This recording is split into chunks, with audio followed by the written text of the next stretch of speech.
Ok, j'ai trouvé la solution pour que tu arrêtes d'avoir mal aux genoux en courant et je vais tout t'expliquer. Bon, en vrai, c'est pas une solution magique, c'est un cumul de plusieurs petites astuces mis bout à bout ont réglé mon souci. Et donc, je me suis dit, est-ce que ça serait pas sympa de faire une mini-série là-dessus? Et bien sûr, j'ai laissé la meilleure astuce pour la fin, donc j'espère que tu suivras jusqu'au bout. Épisode 1, le drame. Soit pourquoi j'ai arrêté de courir après seulement 4 semaines de prépa, miskin. Même pourquoi est-ce que j'ai commencé la course, pourquoi est-ce que je me suis mis dans un bourbier pareil. Bon, je vais tout vous dire. En réalité, ça fait à peu près une dizaine d'années que j'ai commencé la musculation et j'avais envie de me challenger. Sauf que j'étais pas trop chaude pour faire de la scène parce que voilà, sans parler de toute la polémique sur les produits ou pas produits, nati ou pas nati, il y avait aussi le fait de descendre dans des taux de sèche extrêmement faibles. Et forcément, moi, avec mes soucis hormonaux, bah, c'était pas compatible.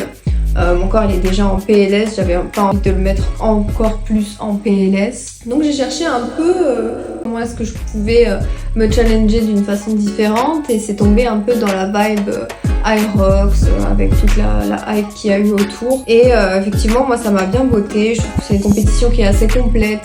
Ça combine le cardio, l'endurance, la force. Donc voilà, il y a moyen de se dépasser, il y a moyen de se prouver des choses. Il faut savoir que l'Aerox, c'est une discipline où ça se joue à 60-70% sur le run. Donc je me suis mis à courir avec la petite charrette qui me... Donc voilà, mamie s'est mise à courir pour le plus grand plaisir de ses genoux. Voilà, donc comme tout débutant, j'ai cherché un programme basique sur internet. Je suis tombée sur l'application eCampus ou Campus Coach, alors je sais plus. Bon bref, je crois que c'est Campus Coach. Et il proposait un plan d'entraînement payant que j'ai payé.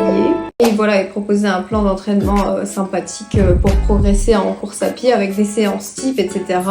Sauf que ce genre de programmes sont très bien construits, mais parfois il faut prendre en compte certaines contraintes de vie. Notamment moi, mon volume d'entraînement il a littéralement explosé. Entre le crossfit qui est déjà un sport à impact, la musculation, et puis tout ce qui est hygiène de vie autour, le manque de sommeil, et que je bossais sur chantier, donc mon corps était tout le temps sollicité. Au final, j'avais besoin de plus de repos et j'arrivais pas à dormir. Le stress global, l'endométrio, voilà, tout ça m'a mené à la blessure, forcément. Donc au bout de 4 semaines, je commence à sentir une douleur sur l'extérieur de mon genou, une douleur qui est assez courante chez les coureurs, c'est le syndrome de l'essuie-glace, on appelle ça, ou TFL, c'est...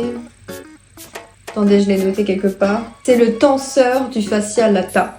Un petit muscle qui est sur le côté de la hanche et qui rejoint le genou au niveau de la bandelette iliotibiale. Et il y a des théories qui disent que si cette bandelette elle frotte trop sur le genou pendant la course, ça peut l'inflammer et provoquer des douleurs.